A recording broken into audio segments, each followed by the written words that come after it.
अभी मैंने nodal agency को निदेशक महोदय को कहा था कि आप बात कीजिए कि हम इस सेंटर के बारे में और जो बच्चे उस सेंटर के ऊपर पर्टिकुलर रह गए उसके बारे में हम लोग क्या करने वाले हैं। इन्होंने वहाँ के चेयरमैन और सेक्रेटरी से बात की है। वो ये कह रहे हैं कि जो सेंटर पूरा का पूरा रह गया था उसका पेपर हम जल्दी से जल्दी दोबारा बनवा करके और एक सेंटर पे या 2 सेंटर पे जैसे भी उनको ठीक लगेगा वो उनकी एग्ज़ाम हम दोबारा लेंगे और दोबारा लेने के बाद में हम लोग रिजल्ट जारी करेंगे। ये जो बात उन्होंने नोडल एजेंसी ने कही है। फिर भी अगर कोई दिगर बात आएगी तो विभागीय स्तर के ऊपर उसकी जांच कमेटी भी बैठा दी जाएगी। अगर कोई किसी तरह की कोई बात आती है ऐसी जिसके लिए जांच किया जाना जरूरी है तो उसकी जांच कमेटी भी हम लोग बढ़ा देंगे।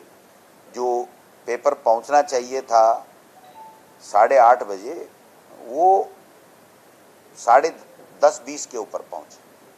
तो ट्रैफिक जाम होने की वजह से जो एक तरीके से प्रशासनिक चूक रही है।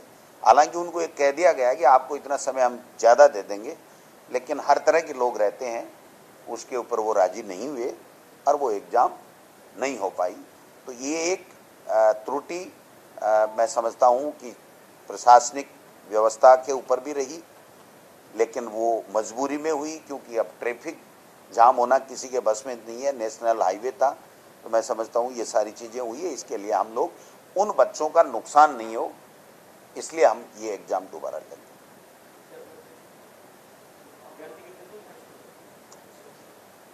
शायद 600 के लगभग थे। मैं क्योंकि नोडल एजेंसी अलग है तो हम इसमें ज़्यादा नहीं पढ़ते सरकार वाले। हम कहते हैं जो था। अभी मैंने पूछा कि आप क्या करने जा रहे हैं, क्या निर्णय लिया नोडल एजेंसी, तो उन्होंने कहा हम दोबारा एग्ज़ाम इनकी लेंगे और मुझे तो जो कहा गया 15-20 दिन में हम लोग इनकी एग्ज़ाम की व्यवस्था कर देंगे। तो मैं समझता हूँ कि 15-20 दिन में 2 दिन आगे पीछे भी हो सकता है, लेकिन जल्दी एग्ज़ाम दे करके उन बच्चों का कोई नुकसान नहीं हो, इस बात को हम सुनिश्चित करें। देखिए, जो आप सबने देखा होगा कि जहाँ जहाँ भी पुलिस की मुस्तैदी के साथ में, प्रशासन की मुस्तैदी के साथ में जो लोग गड़बड़ करते पाए गए उन लोगों के खिलाफ कार्रवाई हुई है। और ये कार्रवाई जब इतने लोगों के खिलाफ हुई है तो अगर इनकी चेन सर्किल आगे जाएगी तो जितने आगे तक जाएगी उतने आगे तक हमारी सरकार जो भी एजेंसी हैं जांच करने वाली वो ले जाएंगे। और एक व्यक्ति के बारे में भी अगर हमें कोई इस तरह का कोई संज्ञान होता है कि उसने गड़बड़ की है तो उसको पूरी तरीके से तहकीकात करके, पूरी तरीके से जांच कर करके और पारदर्शिता के साथ में इसका रिजल्ट जारी कराया जाएगा। अब वो तो देखो नोडल एजेंसी का काम है। जो परीक्षा होने के बाद पूरी परीक्षा का रिजल्ट एक साथ जारी किया जाएगा, अलग-अलग जारी किया जाएगा, वो इससे कोई लंबा चौड़ा फर्क पड़ने वाला नहीं है। वो नोडल एजेंसी जो चाहे जैसे करे, उसमें सरकार का कोई रोल नहीं रहता है क्योंकि उनका भी रिजल्ट आना है। ये तो एलिजिबिलिटी टेस्ट है, तो एलिजिबिलिटी टेस्ट में जो नंबर जिसके आएंगे वो आएंगे। मेरिट एक बार ये मैं कह सकता हूँ कि टोटल रिजल्ट आने के बाद में सिलेक्शन की मेरिट बाद में बनाई जाएगी।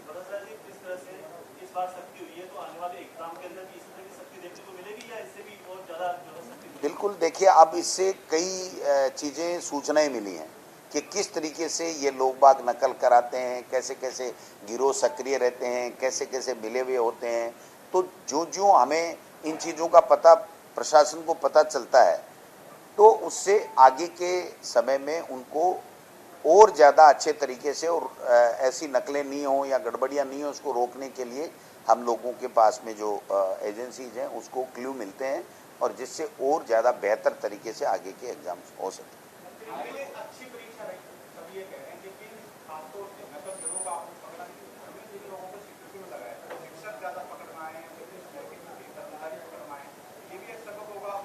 देखिए, निश्चित रूप से हमें पता था कि सरकारी अधिकारी कर्मचारी अगर इसमें शामिल हो जाए तो उस जो मेहनत की है उस बच्चे के साथ में अन्याय होगा। इसीलिए इतना कड़ा फैसला हिंदुस्तान में किसी स्टेट में नहीं लिया गया कि सरकारी कार्मिक को बर्खास्त किया जाएगा, कभी कहीं नहीं लिया गया। सरकार की मंशा बहुत साफ और स्पष्ट है कि हम लोग ऐसे लोगों को कतई नहीं बख्शेंगे। जो लोग मेहनत करते हैं, जो बच्चे मेहनत करते हैं, उनको ईमानदारी से उनका रिजल्ट मिलना चाहिए। तो मैं समझता हूं कि जिन जिन कार्मिक पाए गए हैं, अब इतने बड़े अथाह समूह में 8 करोड़ लोगों में आप किसको क्या कैसे पहचान सकते हो? जब कोई चीज़ सामने आती है तभी ये चीज़ें होती हैं। लेकिन इससे निश्चित रूप से आगे आने वाली परीक्षाओं में और ज़्यादा पारदर्शिता रहे, ईमानदारी से परीक्षाएं हों, अच्छे सुव्यवस्थित तरीके से हों, उसमें हम लोगों को मदद मिलेगी। क्योंकि ये लोग चिन्हित हो गए, अब चिन्हित हो गए तो ये तो हो ही गए, अब जांचें चलेंगी। जब जांचें चलेंगी तो इनके आगे तक कहाँ तक कनेक्शन है वो भी जाएगा। तो एक तरीके से इनके जड़ तक पहुंचने में सरकार को मदद मिलेगी।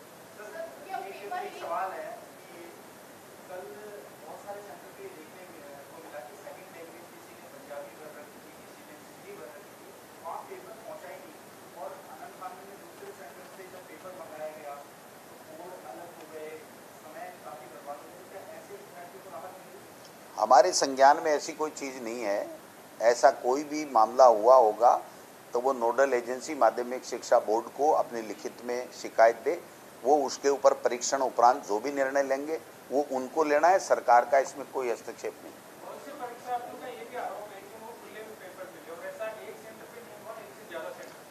ये सब गलत बात है। ये तो जिसकी तैयारी नहीं होता है वो तरह तरह की बात लगाता है।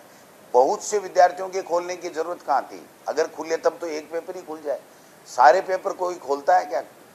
तो खोलने वाला, जब हमने वीडियोग्राफी जहाँ से पेपर उठ रहा है वहाँ से लेकर के बट रहा वहाँ तक कराई है, तो ऐसे किसी का ये कहना मैं समझता हूँ बिल्कुल गलत है। इस तरह की कोई शिकायत ऑथेंटिक रूप से किसी के सामने नहीं है।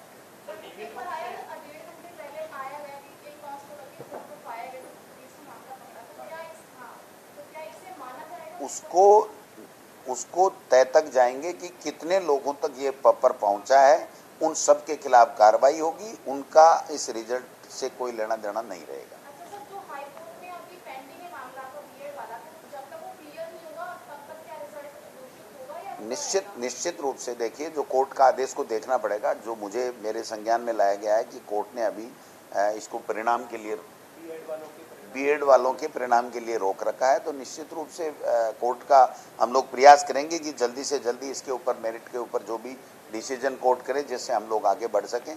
तो इसके लिए हम एजी साहब से आज मैं स्वयं भी बात करूंगा और विभागीय अधिकारियों को लगाएंगे कि हम जल्दी से जल्दी कोर्ट से इसमें जो भी निर्णय आए वो लें।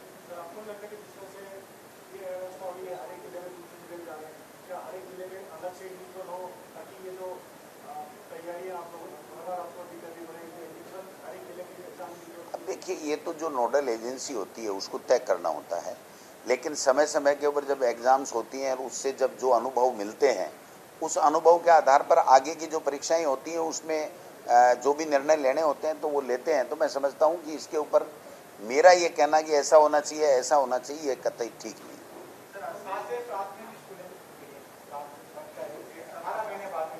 स्वागत है उन बच्चों का, अभिभावकों का,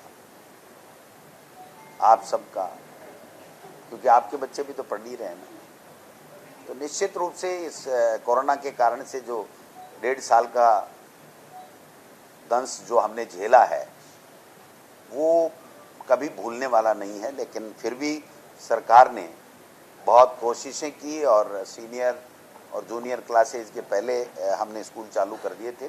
अभी हम प्राइमरी वाले सारे कर रहे हैं और अब की बार निदेशक महोदय ने काफ़ी अच्छा इसमें मेहनत की है और इन्होंने कहा कि भाई किस तरीके से हम ईश्वर ना करें दोबारा आए, लेकिन आए तो हम पहले से ही इन बच्चों का टेस्ट लेते रहें जिससे पता लग सके किसको कितना क्या मार्किंग देनी है, जिससे उन बच्चों के साथ में किसी तरह का अन्याय नहीं।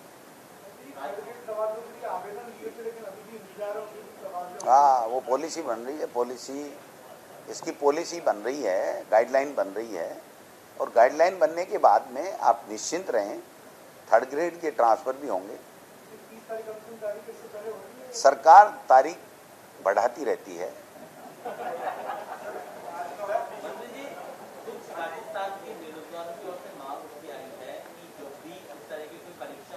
राजस्थान के बेरोजगारों को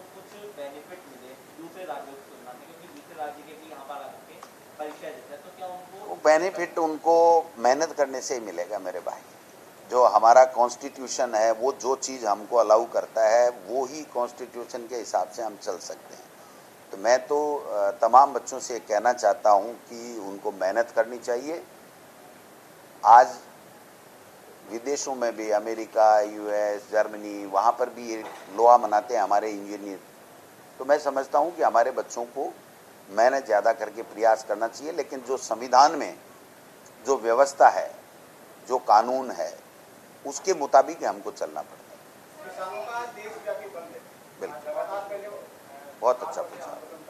बिल्कुल, हम सब लोग उनके समर्थन में हैं और मैं प्रयास करूंगा कि मैं भी एक जगह वहां पर जाकर के उनके बंद में शामिल हूं। निश्चित रूप से किसानों के साथ में केंद्र की सरकार 10 महीने से अन्याय कर रही है, अत्याचार कर रही है, उनकी सुन नहीं रही है। और ऐसा तो आज़ादी से पहले जब अंग्रेजों के हम लोग गुलाम थे, तब अंग्रेज भी इस तरीके के जुल्म तो नहीं करते थे जो आज मोदी सरकार हमारे देश के किसानों के साथ में जुल्म कर रही है। और इस जुल्म का खामियाजा ऐसा भुगतना पड़ेगा इनको, चाहे ये कितना ही मंत्रिमंडल का फेरबदल कर लें, चाहे कितना ही रात को 11 बजे आकर के वो कौन सा विस्टा है उनका, सेंट्रल विस्टा का अवलोकन कर लें। ये गुमराह करने वाली बातें हैं, ये ध्यान भटकाने वाली बातें हैं। आप देश का प्रधानमंत्री, अगर कोई कंस्ट्रक्शन चल रहा है उसमें क्या देख रहा है भाई? उनको इंजीनियरों को भेजने चाहिए कि क्वालिटी का काम हो रहा है कि नहीं हो रहा है, नक्शे के मुताबिक हो रहा है कि नहीं हो रहा है। वो कोई बगीचा थोड़ी है, बाग थोड़ी है जो टहलने जा रहे हैं। लेकिन ये तो देश के प्रधानमंत्री हैं। अब इनको तो मतलब बस कोई न कोई ऐसी न्यूज़ बनानी जिससे जो प्रमुख मुद्दे जनता के, देश की जनता के हैं, उनसे लोगों का ध्यान हट जाए। आप लोग सहयोग कीजिए, आप भी किसान के बेटे हैं, या किसान का जो अन्न पैदा करता है उससे हमारा परिवार चलता है, तो निश्चित रूप से हम सबको सहयोग करना चाहिए।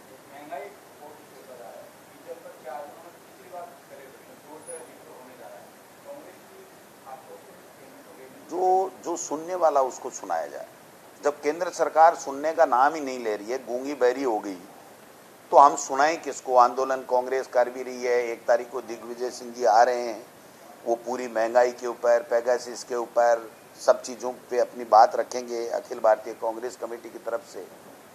और आप और हम सब देख रहे हैं कि किस गति के साथ में पेट्रोल, डीजल, गैस और अन्य जो खाद्य वस्तुएं हों, चाहे आम उपभोक्ता की आवश्यकताओं की चीज़ें हों, उसमें किस प्रकार से दाम बढ़ रहे हैं। लेकिन कोई भैया सुनने वाला नहीं है।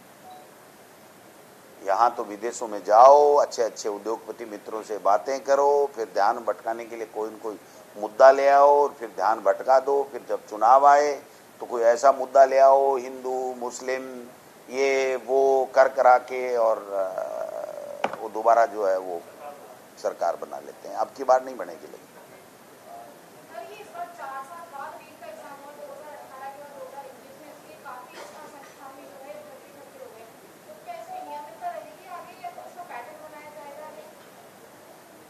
देखते हैं, जो भी बनता रहेगा। समय समय पे सब चीज़ें सुधरती रहती हैं। जो भारत सरकार का शिक्षा मंत्रालय वो कोई गाइडलाइन दे दे, एनसीटी कोई गाइडलाइन दे दे, या हमारे कोई कानून में कोई किस तरह की बात आए, तो इसमें सब पे संभावनाएं चलती रहती हैं।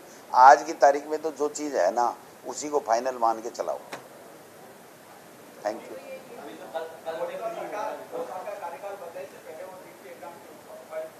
क्या चीज़? सरकार है, कभी भी कर सकती है। दोबारा वैकेंसी निकलेंगे तो रीट भी दोबारा होगी, इसमें क्या दो रहा है? अगर 3rd ग्रेड की भर्ती सरकार दोबारा निकालती है तो रीट भी एग्जाम भी दोबारा होगी। क्योंकि जो नए बच्चे आज जो बीएड नहीं कर पाए या ग्रेजुएशन नहीं कर पाए, जब तक नए लोग आ जाएंगे तो उनको कब मौका मिलेगा। इसलिए ये तो मैंडेटरी है।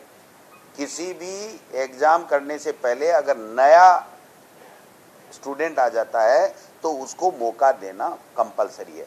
जब नए को मौका दोगे तो पुराने को मना नहीं कर सकते, आप दोबारा दे सकता है अगला। तो सर एक नया प्रयोग किया गया कार्यक्रम माध्यमिक शिक्षा के द्वारा कि जो बच्चे हैं पहले से लेकर 8वीं 10वीं तक उनका शिक्षा भी, तो किस तरह का कितने लेवल में टेस्ट कराए जाएंगे उनके हिसाब से? इतना भैया वो तो लंबा चौड़ा है, ये अलग से आपको कॉपी भेज देंगे। लेकिन मेरा कहने का मतलब ये है कि हम कोरोना की मार झेलने के बाद में इतने सचेत हो गए कि हमने हमारा ऑनलाइन जो सिस्टम है उसको भी डेवलप किया है, और जब स्कूलें खुल रही हैं तो उसमें किस तरीके से बच्चों का कोरोना नहीं हो उसको ध्यान रखा जाए, उनके सिलेबस को कितना कम किया जाए जिससे उनको दिक्कत नहीं हो, और उसके बाद में उनको वर्क बुक दे करके कैसे उनको ठीक किया जाए, और जो परीक्षा टेस्ट वगैरह लेकर के उनका हम लोग ऐसे मूल्यांकन करते रहें हर महीने में, जिससे हमें कभी ऐसी विपदा आए तो हम लोग उसको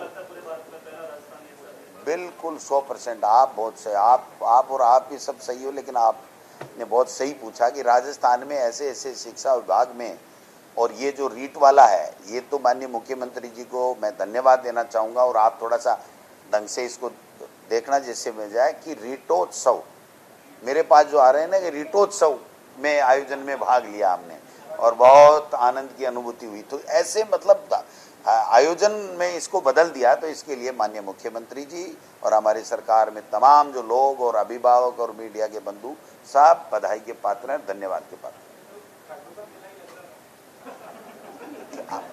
अब देखिए राजस्थान को कैसा दिखाना देश और दुनिया में, ये आपके ऊपर निर्भर है। हम तो केवल माउथ मीडिया से कर सकते हैं, बाकी तो मीडिया आपके पास है। Thank you. माननीय मंत्री जी का बहुत बहुत आभार।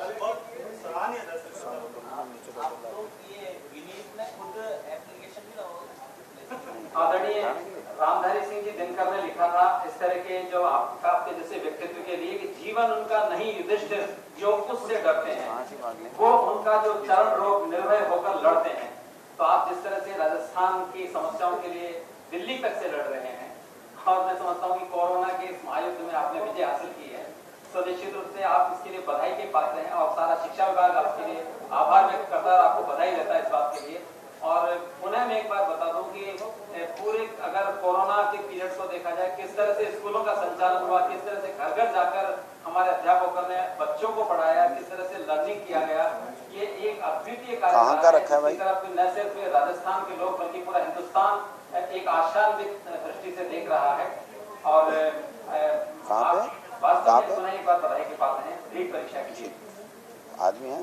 और अब आभार व्यक्त करने के लिए समन्वय अभी कलेक्टेड सर्किल पे हम लोग जाएंगे इसके बंद में, अभी इसके तुरंत बाद में यहीं से गाड़ी सीधी वहीं जाएगी, और 5 बजे जो विश्व पर्यटन दिवस है उसके ऊपर माननीय मुख्यमंत्री जी वर्चुअल कार्यक्रम करेंगे, तो ये भी आपके संज्ञान में रहे।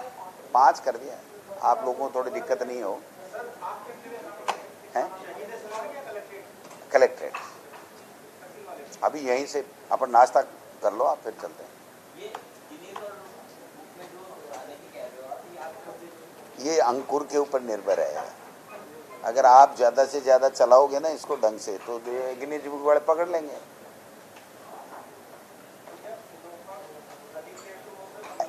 मतलब अच्छी को अच्छी कहें। शिक्षा मंत्री जी विभाग के प्रेरणा स्रोत क्या यार नाश्ता सबको दो। माननीय निदेशक महोदय जिनके